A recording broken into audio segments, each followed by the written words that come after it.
Good morning, everyone. It's Episcopo Squirrel here, also known as Mage, here to do this morning's dab with Mage.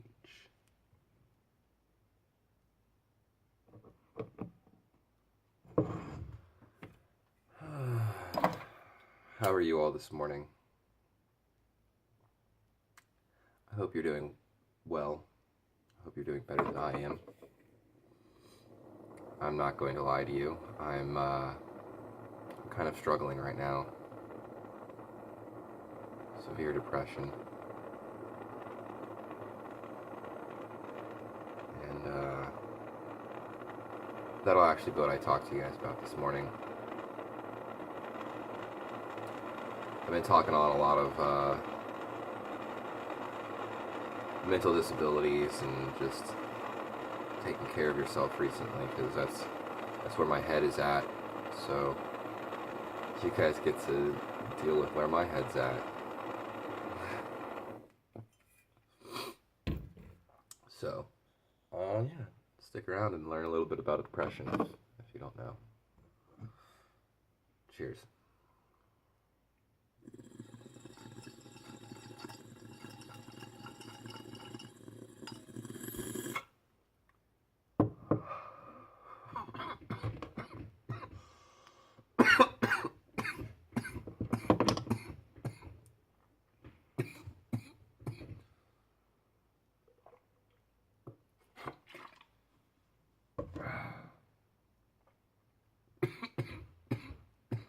I don't normally buy bottled water.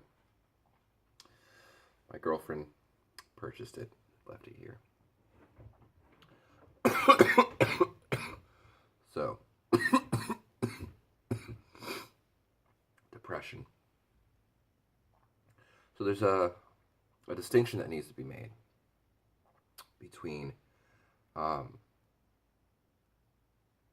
being depressed, having depression, and just being sad.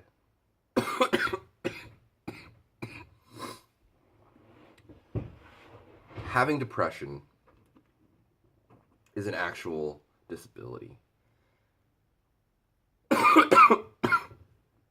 Now, when you're depressed, or when you're just sad, it's like, your girlfriend or your boyfriend broke up with you, or you failed a test, or, which, mind you, these can all lead to depression. But for the average folk, most people that are, stable mentally, if they encounter a sad situation, then that's what happens, is they become sad. They deal with it and they move on. And sadness is a normal part of experience. It's a normal part of reality. And if we didn't become sad, then we wouldn't be able to recognize how good the good things are. Now, the issue with depression is an individual becomes sad and can't stop being sad. An individual has something happen to them. It may not even be something happen to them. They might have a chemical imbalance. Our brains produce serotonin and dopamine, and these are the two, oxytocin as well. But oxytocin isn't so much associated with depression as much as serotonin and dopamine are. And so serotonin is literally your feel-good neurotransmitter. It literally makes you happy. And drugs like MDMA, MDA, Molly for street terms, these drugs cause your brain to be flooded with these neurotransmitters of serotonin. And because of that, it gives you this joyous feeling, this blissful feeling. And people who are depressed sometimes are chemically imbalanced, where they can't produce enough serotonin, or they don't produce enough serotonin receptor density. Um, there's a couple different actual like chemical factors that could be going on. Um, but you see, like any mental disorder, any mental disability, most people have some sort of spectrum of these issues. You know, with like depression, as I was saying, you can get sad, and like that is a spectrum of depression. Depression, you have sadness down here, and then you have depression all the way up here. And so you have, you're a little bit depressed. You know, you're sad for a little while, and things are hard to do, and you don't get joy out of things. And so, but then that passes really quickly as you move on and progress in life. But it becomes this depression when you can't move on, and it becomes so overwhelming that you can't function and create a healthy life. Um, and so I completely lost my train of thought. um, yeah, you know, so you have the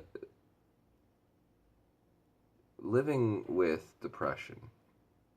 I'm just going to start there because I forgot my train. So living with depression is really difficult because, as I mentioned in a previous video with invisible disabilities, depression is not a visible disability. It, you know, most visible part of depression is being unkempt, not taking care of oneself. And so that can actually be misread as by others as just, you know, you're an unhealthy person. You don't take care of yourself very well. And that it has nothing to do with any kind of mental disorder or mental state of being. And so that alone can actually increase your depression because you're being judged by other people. And obviously, you know, you shouldn't care what other people think, but it's hard, especially when you're depressed. Especially when you're depressed. When you're depressed, you're extremely vulnerable and you feel very weak, you know? I mean, at least I do. I feel extremely weak. I feel like I can't do anything. I feel like, um, you know, I know other people's words don't mean a whole lot to me, but I still think about them, and um, especially if it's someone I care about. If it's some rando, I'm not too keen on worrying about what a rando has to say. But someone that I love, someone that I care about, if they say something while I'm in a state of depression, which has been pretty constant, um, you know, it's getting worse. Um, but if someone says something hurtful, and they may not even mean it just may come off as that, then it really hurts when you're depressed, when I'm depressed. And um, so, you know, just saying this just to, like, you know, if you have a friend who is not taking care of themselves very well, if they're doing more drugs than usual, they're drinking more than usual, um, they're smoking more than usual, they're being more withdrawn than usual, then, you know, don't use this as a way to further isolate that individual. Don't, you know, use this as a way to pick them apart and break them down. If you see these things, pick them apart and build them up. Figure it out. Figure out why they're going through this, why they are acting this way. You know, the body will always say so much more than words will ever say. And if you can really know your friends and your family, then you'll be able to recognize the pain that they're in and perhaps step in and help. And sometimes just checking in makes all the difference. Um,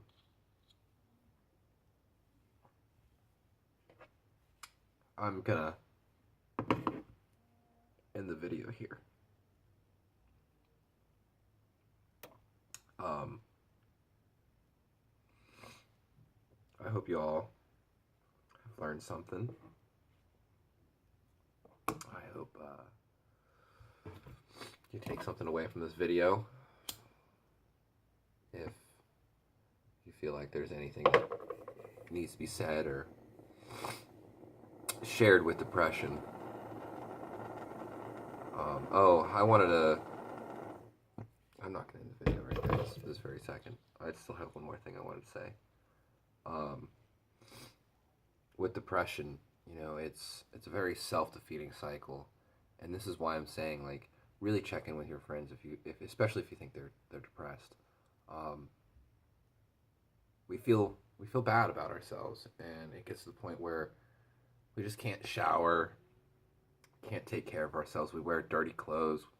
Our houses fall into disarray.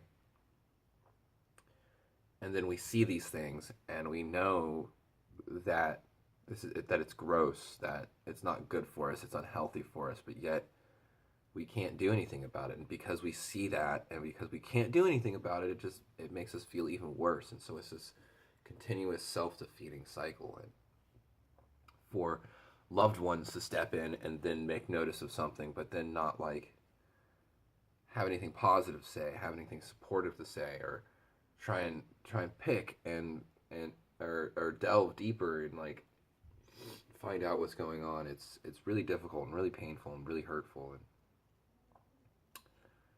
so, you know, the saying goes, you know, if you don't have anything nice to say, don't say it at all.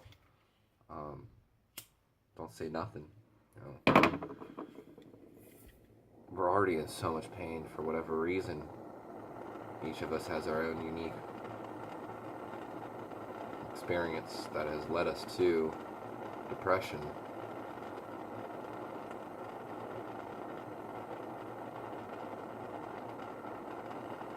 Community supports one another. Friends and family support one another.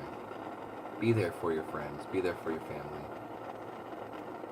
Don't isolate them.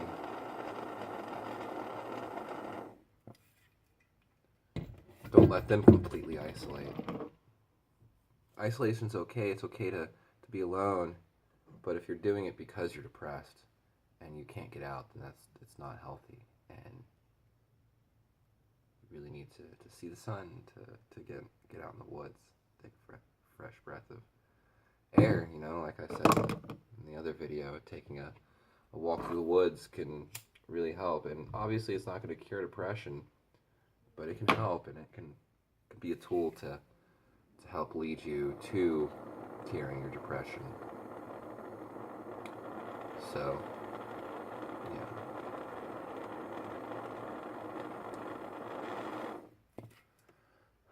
I love you guys. I hope you have a good day.